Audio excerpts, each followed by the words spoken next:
呢度嘅 Micky 咧就有咁靚嘅柴雲香港過肥年啊，佢咁靚嘅裝置啦。咁其實你哋新年嚟緊咧會特別做啲乜嘢嘢咧？我會安排咗啦已經。我覺得首選一定要嚟 Micky 行街，食下嘢係咪先？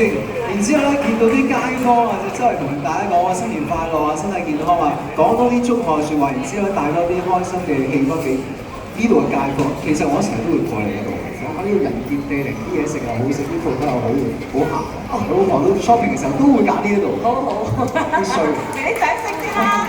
我都係啊，我屋企喺隔離嘅咋，所以成日都過嚟呢度食嘢㗎。好啦，跟住就 Emily 咧。我新年咧咁當然係去行花市啦，咁希望都要買下啦。呢度有呢個嘅蘭花可以買埋過去梗啊！係嚟面前梗係啦，呢度又有花店。好嘅，真係又唔會咖啡。OK 喎，子佩咧。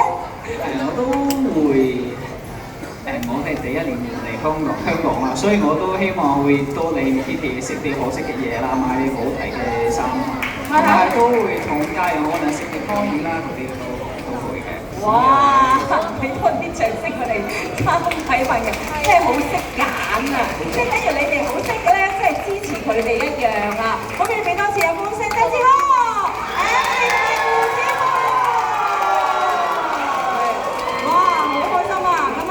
甜蜜情歌呢個嘅即係咁開心嘅 live show 咧，咁就差唔多啦。不如咁我哋影張大合照先啦，好唔好啊？